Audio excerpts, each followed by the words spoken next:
capítulo 4. É, né? Não tem futuro, não. Vamos. Capítulo 4, a gente vai ler o versículo 6, a parte A, e depois o versículo 4, porque a gente está estudando sobre como combater a ansiedade. E no nosso combate à ansiedade, nós precisamos ver o que a Bíblia fala sobre a ansiedade.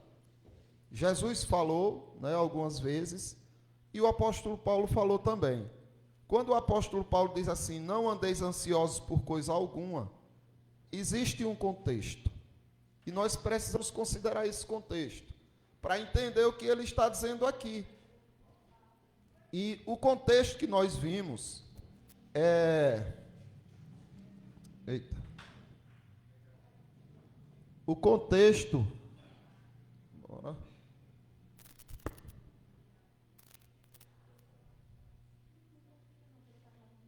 Filipenses capítulo 4, do versículo 1, a gente começou a observar o quê? Que o apóstolo Paulo está se apresentando aos irmãos, né? Falando com os irmãos, dizendo, meus irmãos, amados e muito saudosos, minha alegria e coroa, sim, amados, permanecei deste modo firmes no Senhor. Então, para a gente vencer a ansiedade, a gente precisa considerar esse contexto do apóstolo Paulo.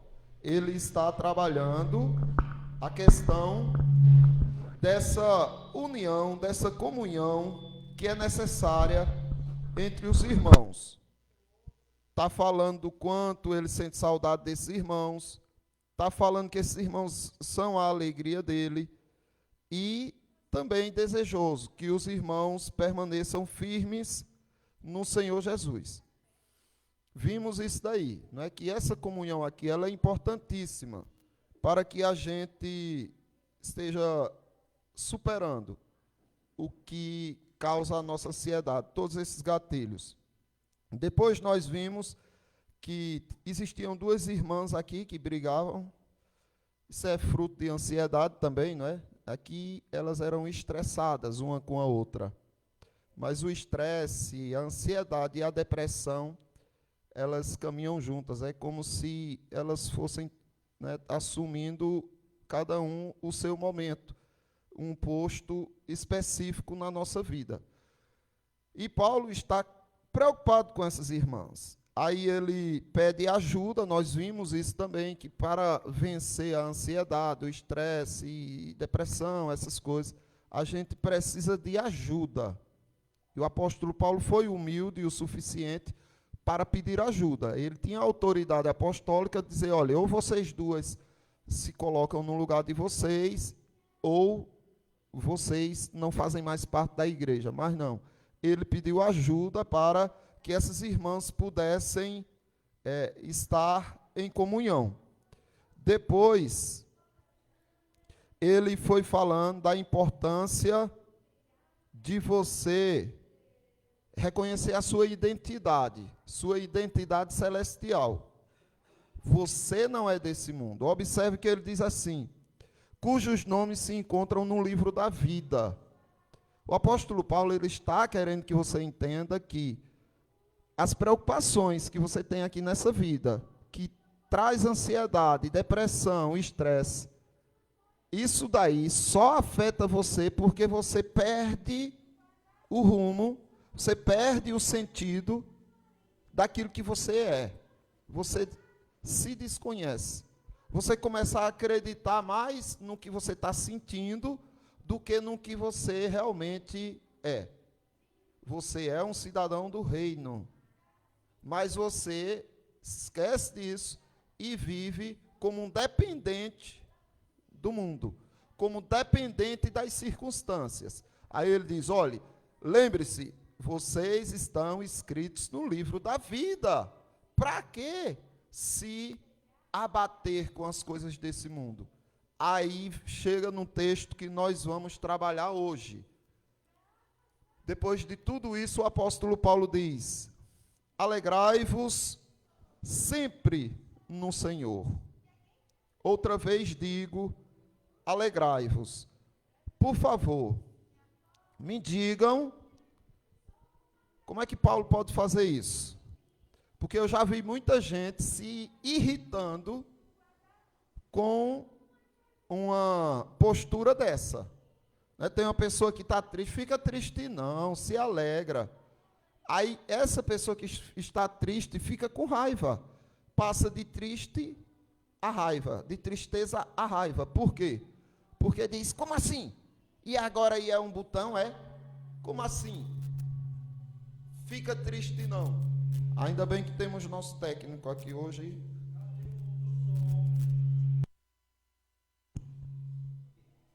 Fica triste não. E é desse jeito? Eu é que escolho não ficar triste, é? Eu é que escolho me alegrar? Aí fica chateado, não é? Com quem tenta confortar dessa maneira. Mas aí eu passo a pergunta para vocês.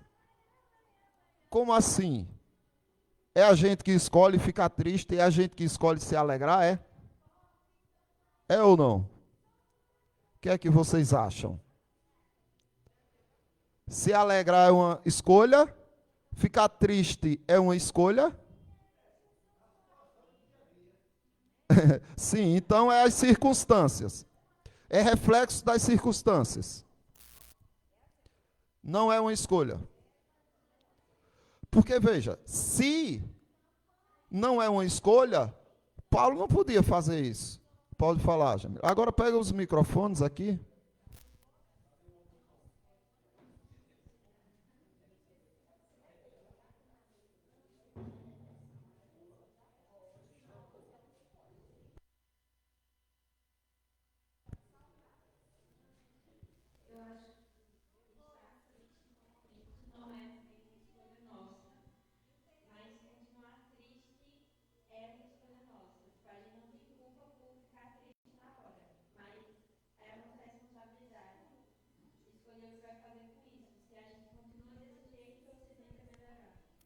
Então, alguém concorda com Jamília aí?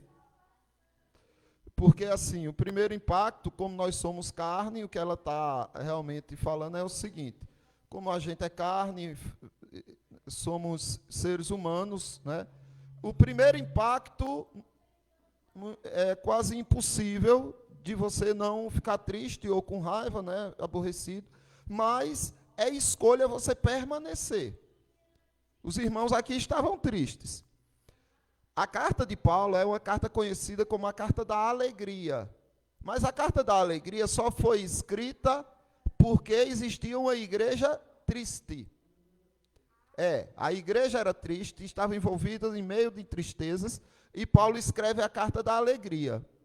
Mas concordam com Jamile que, como é, pode pegar, leva...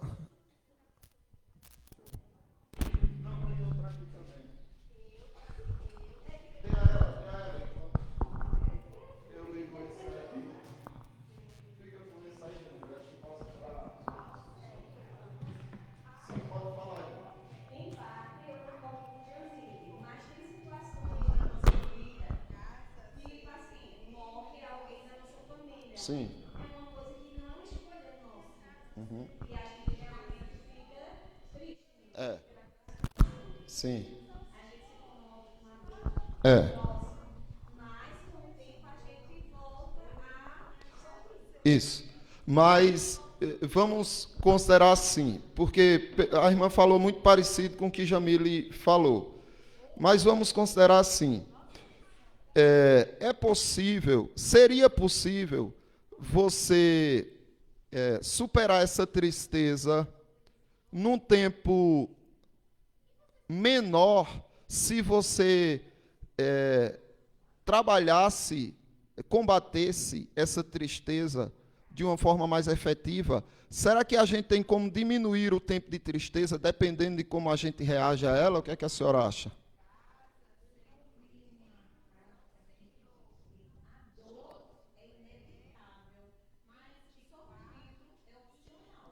É uma escolha, né? É opcional. Sim. Aí a senhora, o que é que a senhora acha disso? a gente tem condições de, dependendo de como a gente enfrente a tristeza, é possível conseguir vencê-la mais cedo do que se a gente não combatesse ela, se a gente não reagisse? Aham. Certo. Mas a questão é o seguinte: o tempo sempre nos faz superar porque vai diminuindo a intensidade. Mas durante esse tempo, duas pessoas sentindo a mesma dor, uma reage contra, uma procura meios, uma procura ajuda e tenta superar, e a outra não reage. A que reage, a que reage se libertaria dessa tristeza antes da outra ou não? Pronto, então, é isso que a gente está falando, sabe? O apóstolo Paulo está dizendo: ajudem essas irmãs. Eu estou precisando da ajuda de vocês. Elas sozinhas não vão conseguir. Nós precisamos nos envolver nessa luta. Lembrem-se de onde você é. Então, Paulo está pontuando o que essa igreja poderia fazer para sair dessa situação difícil, sabe? Ele está reconhecendo a fragilidade da igreja, porque ele sabe que ele também é frágil, todos nós somos frágeis.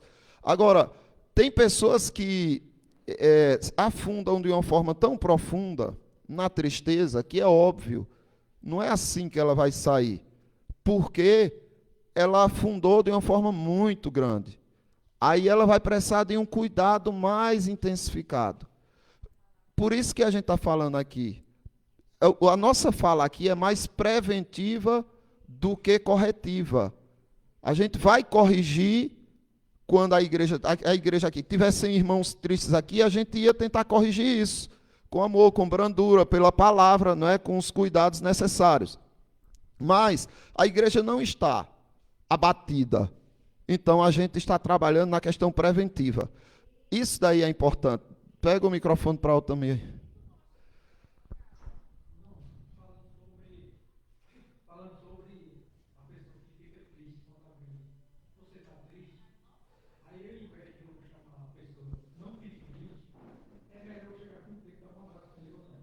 Também, então.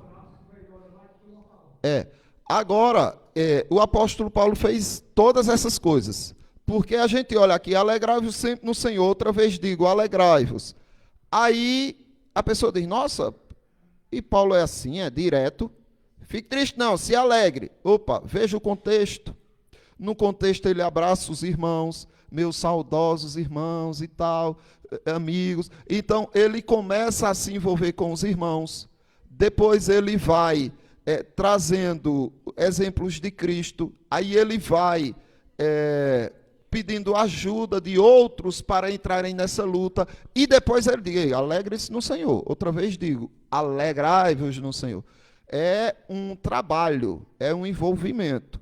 Porque nós somos capturados pelos nossos sentimentos negativos, né? Pelos sentimentos que nos arrastam para baixo. Porque, na verdade, irmãos, a tristeza, a raiva, o estresse, tudo isso é dom de Deus, é presente de Deus para a gente. Mas elas precisam trabalhar para nós, e não ser nossas senhoras, nossos senhores. Os sentimentos não devem nos comandar, mas eles devem trabalhar para a gente.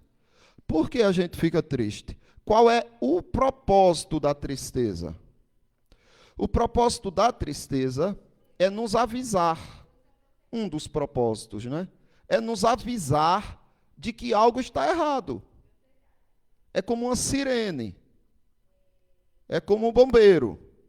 A sua casa está pegando fogo, a fumaça é a tristeza. Ah, tem coisa errada aqui. Aí, se você não age, você entra em desespero.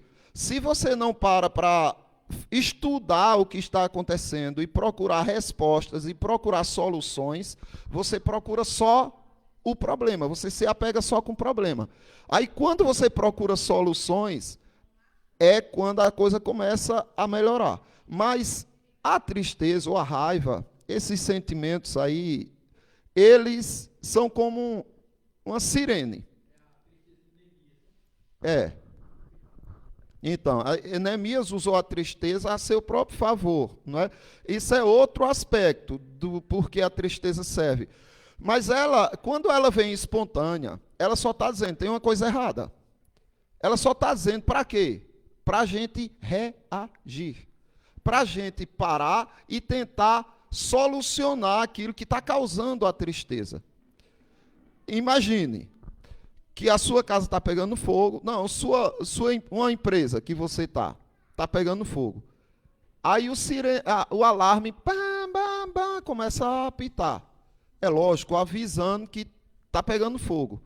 Você precisa se acalmar, ver a gravidade da situação, mas para você estudar tudo, você precisa desligar a sirene, desligar o, o alerta lá. Se não, você não consegue raciocinar, você não consegue pensar, isso estressa você. Então a tristeza ou a raiva é isso. Tem uma coisa de errado, aí você tenta se acalmar, tenta voltar à consciência para focar na solução. O que é que eu posso fazer para resolver esse problema? Porque eu já fui avisado pela minha tristeza, pela minha raiva, que tem algo de errado. A primeira coisa é desligar a sirene. Se você não desliga a sirene, você vai resolver de uma forma prejudicial. E você vai ficar pior e ainda vai causar um dano maior. Então você se acalma primeiro, vence primeiro o que está dentro de você, o transtorno que surgiu dentro de você, para depois você vencer o de fora. Que seria tipo uma esposa brigando com o marido. Aí a raiva, não vou. Porque eu fui avisada pela minha raiva que meu marido está fazendo coisas que me desagradam. Não vou falar agora. Por que não? Porque a sirene ainda está a todo vapor aqui. Eu vou falar de uma maneira que não vai ajudar, eu vou me expressar, eu vou gesticular de uma forma que vai prejudicar. Eu não vou falar com essa sirene ligada. Eu vou vencer primeiro esse meu estresse, depois que eu vencer, eu respiro e agora eu vou resolver. As coisas acontecem. O que o apóstolo Paulo está fazendo aqui é isso: alegrem-se no Senhor. Outra vez digo, alegrem-se. Porque vocês podem, mas vocês podem se vocês realmente entenderem o que está acontecendo por dentro de você. Para você poder corrigir, lapidar, melhorar. Pode falar, presbítero.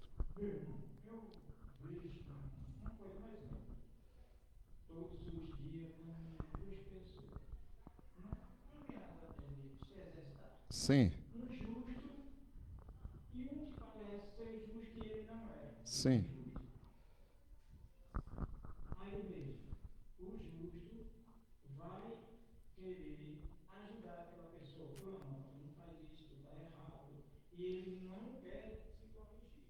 Sim.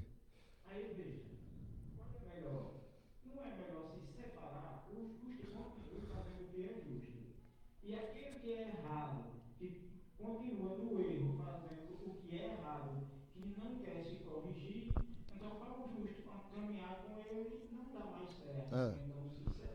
Então, é justamente isso. Mas isso pode exemplificar também o que acontece dentro de nós. Né?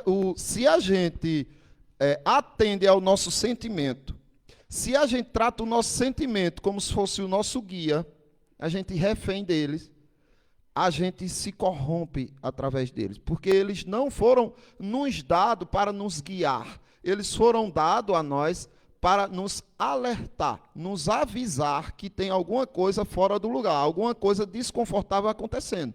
Já avisou? Então eu me separo. Você fica lá, sentimento. E agora eu vou falar com a consciência, eu vou falar com aquilo que eu aprendi do Senhor. Porque qual era o contexto do apóstolo Paulo aqui? O senhor ia falar, presbítero?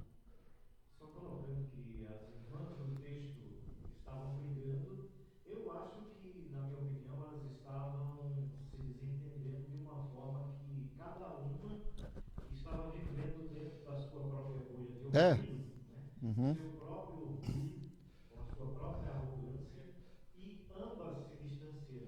É.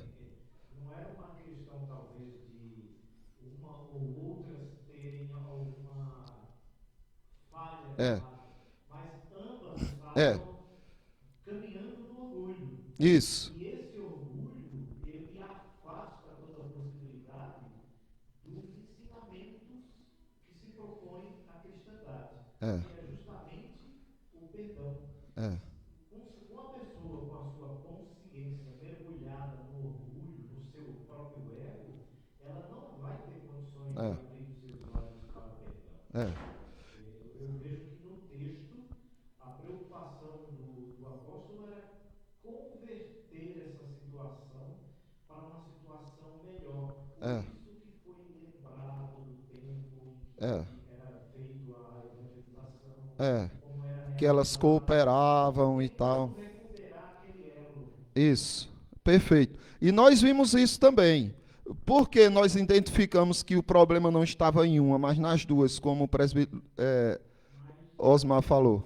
Se voltar ao texto, a gente vai ver que todas as duas, estava escrito o nome das duas. Isso. No livro da vida.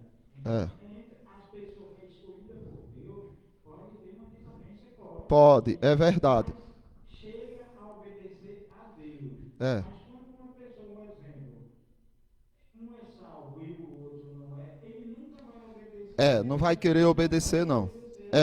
Porque o que faz obedecer é justamente o ser salvo. Mas é justamente isso. Agora, nós identificamos que o problema não estava em uma, mas nas duas, pelo que Paulo fala. Paulo diz, eu rogo a Evódia, então é como se ele estivesse dizendo, pare com isso. E eu rogo a Sintique, pare com isso também. Ou seja, vocês duas estão com orgulho, né, inflamado. Pensem concordemente no Senhor. Ou melhor, na tradução, né, do original, pensem no Senhor. Seria como pensar como o Senhor. Usar a mente do Senhor. Parar de usar o seu próprio ego para usar a mente de Cristo. Pensem no Senhor. Concordemente no Senhor seria pensar como o Senhor pensa delas, elas pensarem uma da outra, não é? De si e uma da outra. Mas aqui Paulo está dizendo, só assim, direto, alegre-se no Senhor. Outra vez digo, alegre-se. Isso mostra que é possível, irmãos. É possível. A gente está triste e de repente, como assim? Porque eu estou triste? Não. O Senhor manda eu me alegrar. Eu estou triste. Eu tenho motivo? Tenho. Então, por que você está tendo motivo para ficar triste? Porque tem alguma coisa errada acontecendo. Vá consertar. Não é para ficar triste, é para agir, para consertar. Por exemplo, a tristeza maior que alguém sentiu nas Escrituras, vocês conseguem lembrar quem foi?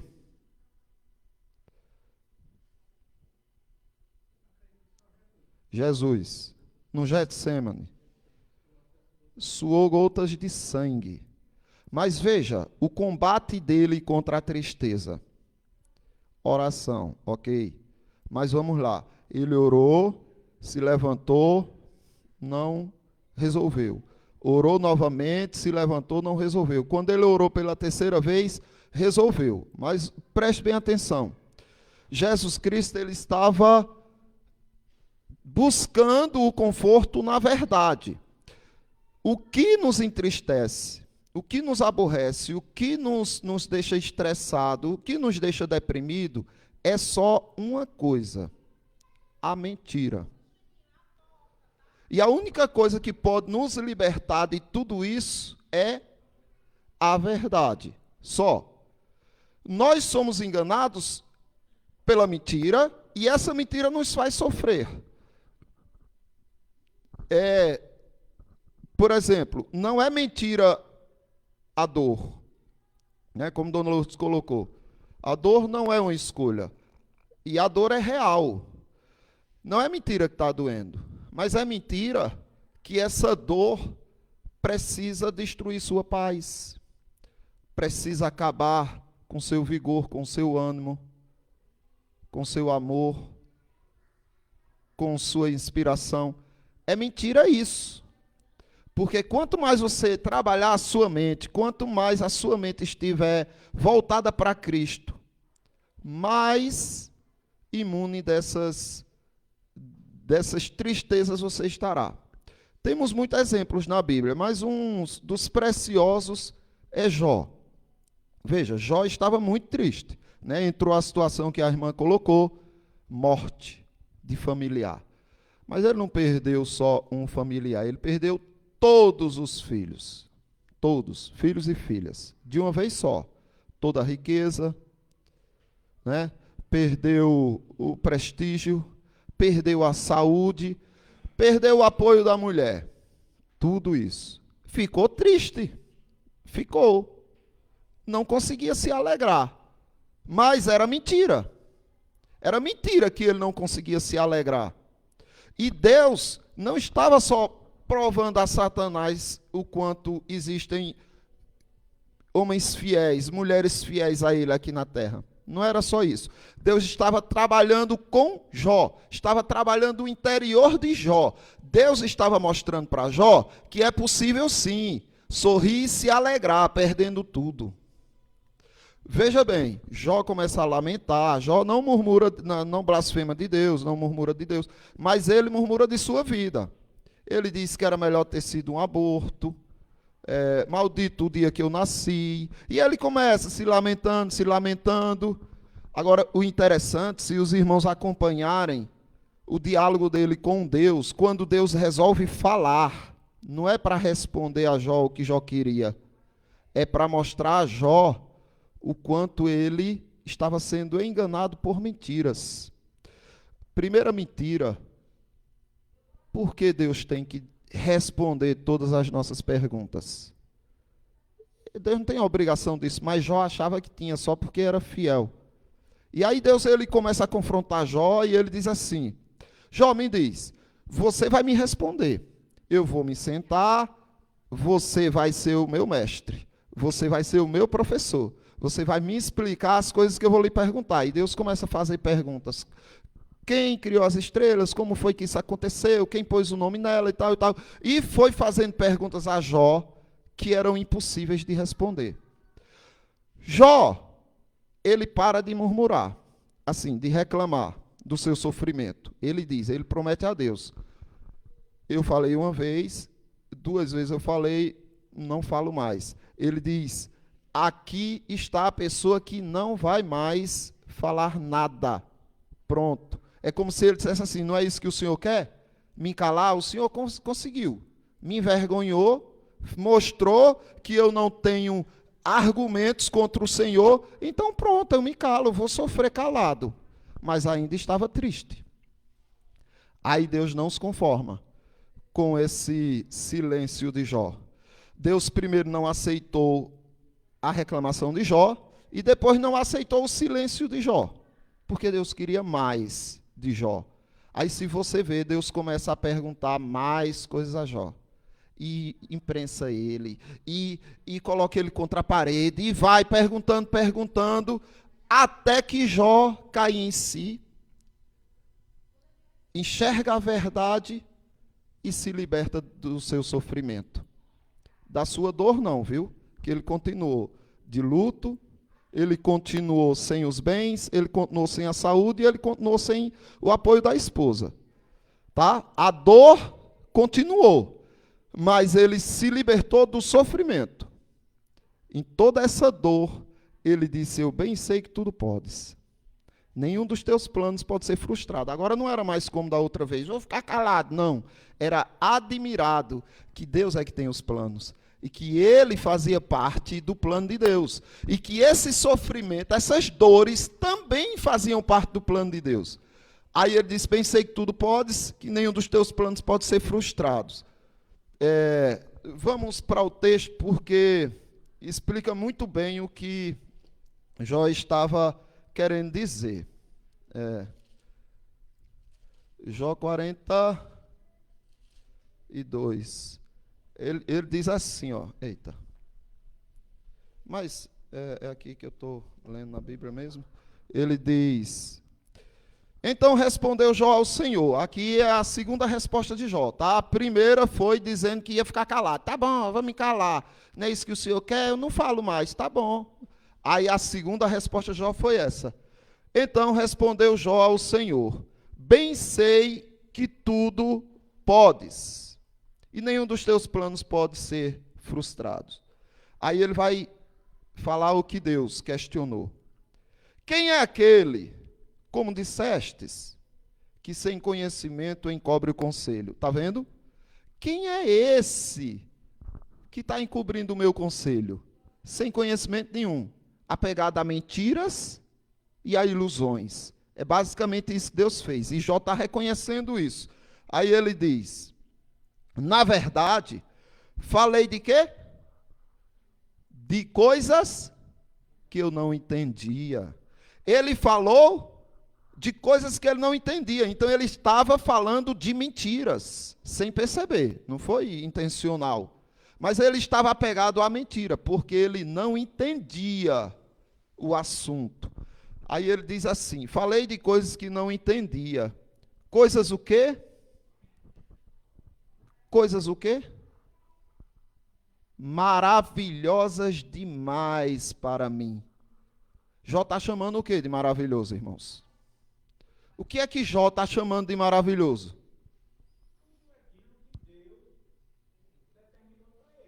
Que seria o quê? Tudo o quê? Ah, o que perdeu, né? Não é tudo que ganhou, não, né? Tudo que perdeu. Ele está dizendo coisas... Eu falei do que não entendia. Ele estava falando do que estava sofrendo, né? Do que perdeu. Aí ele disse, eu não estava entendendo. O que está acontecendo é maravilhoso demais para mim. Coisas maravilhosas demais para mim. Coisas que eu não conhecia. Agora ele está encantado, sabe com o quê? Com a sabedoria, com o conhecimento que ele adquiriu a partir do plano de Deus. Plano doloroso, ninguém vai negar, mas ele está encantado, maravilhado. Vê só o que ele continua dizendo. Agora ele vai relatar a Deus de novo. Escuta-me, pois havias dito, e eu falarei, eu te perguntarei, e tu me ensinarás.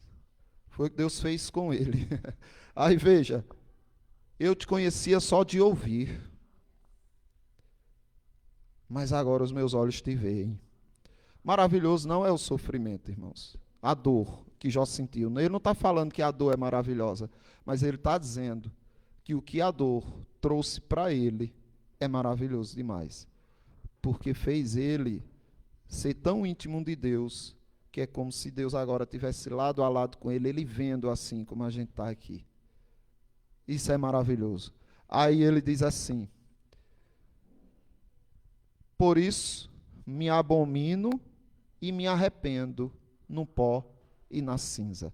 Se Jó não pecou, como o próprio Deus disse, se Jó recebeu esse testemunho de Deus, visto meu servo Jó, homem íntegro, fiel e temente, que se desvia do mal, ele recebeu esse testemunho de Deus. Se ele não pecou, ele está arrependido no pó e nas cinzas e se auto-abominando, por quê? Não só isso, não só isso, mas ele reconheceu que ele estava preso pela mentira. A mentira de que você tem motivos para sofrer. Essa é a mentira. A gente não tem um motivo sequer para sofrer. Porque até o nosso sofrimento coopera para o nosso bem. É porque nós agimos como bebezinhos mimados. A verdade é essa. Um bebezinho mimado pega um garfo e vai empurrar dentro do... Aí você... Não! Aí toma o garfo. É basicamente o que acontece conosco. Deus sabe que sem essas perdas, nós não seríamos quem estamos sendo transformados em Cristo.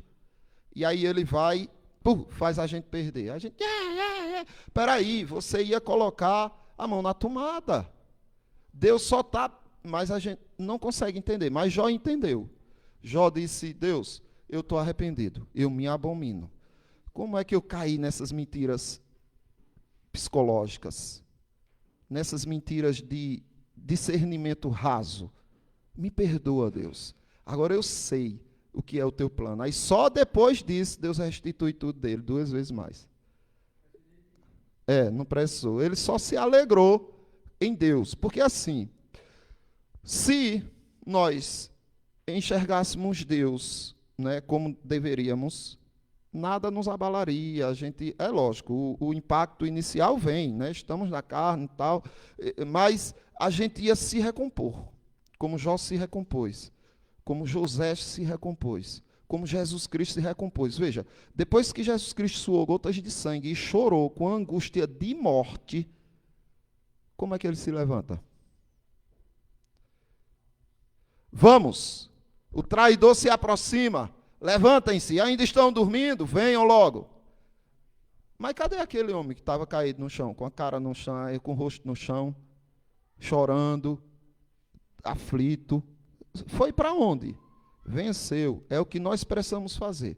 Está triste? Tá bom. Ore, busque ajuda, enfrente. E entenda uma coisa, a alegria já está dentro de você. É porque a gente a abandona. A gente se distrai e a gente se apega mais com o que está fora de nós do que com, de fato, com o que está dentro. Aí o nosso dever é resgatar. Por isso que o apóstolo está dizendo assim, alegrai-vos sempre no Senhor. Outra vez digo, alegrai-vos, porque é uma questão de resgate. Você não vai buscar a sua felicidade, você não vai buscar a sua alegria. Cristo já deu. Deixo-vos a minha paz vos dou. Não vos-la dou como o mundo a dá. Não se turbe o vosso coração. Crede em Deus, crede também em mim. Essa paz você já tem. Se você não está sentindo, não é porque você não tem, é porque você se distraiu. O mundo exterior te agradou mais do que o mundo invisível, do que o reino de Cristo. Então, vamos combater, tá bom? Alguma dúvida, questionamentos? Lembrando de uma passagem bíblica também que ficou muito triste, foi Jacó, né? Sim, sim. Falaram que José foi É. derrotado por um animal É. e venderam ele como escravo. É. É porque os irmãos tinham essa inveja, porque o pai idolatrava muito a José. É. Não é verdade? É. O que foi que Deus fez? Deus fez com que ele, Jacó, Pensasse que tinha perdido. o filho não existia mais, separou ele por um período de tempo É. e ele chegou ao ponto de não querer mais É. fazer nada, Jacó, né? É. E não se alimentar. Mas depois ele foi, É. com o tempo, vendo as coisas, e depois viu que aquilo que Deus fez com o filho dele indo para o Então. serviria como exemplo para o futuro, É. o que foi que fez, resgatou a eles todos, né? E salvou o mundo. Mas observe, ele estava sofrendo por mentira. O filho estava vivo e tudo mais, né? E ele sofrendo por uma mentira. Quando ele descobriu a verdade, ficou maravilhado e tudo mais. Agora, lembrando, irmãos, a tristeza, ela é um dom de Deus, a raiva é um dom de Deus, o estresse é um dom de Deus. Nós só precisamos direcioná-los, usá-los para o que realmente muda as coisas, o que realmente transforma, o que realmente edifica. Veja, a Bíblia manda a gente se entristecer. O apóstolo Paulo não só manda a gente se alegrar, não. Ele manda também a gente se entristecer ou não. Aí não é uma ordem. Aí é como se Deus estivesse reconhecendo. Irai-vos, mas não pequeis. Porque Deus sabe que a gente não tem como não se irar. Inclusive, se a gente não se irasse, a gente não ia ser justo.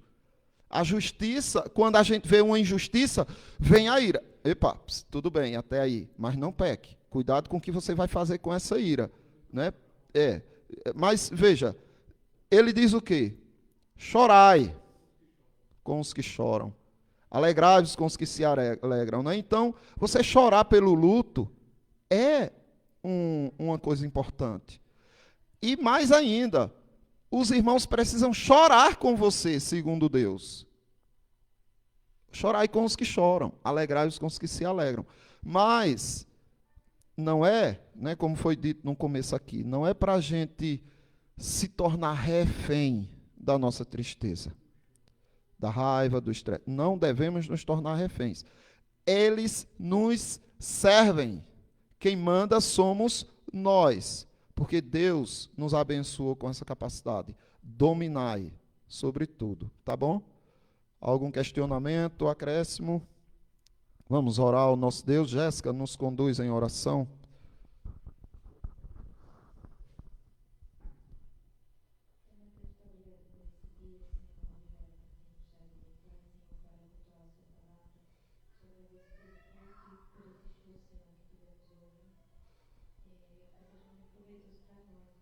Amém, Senhor.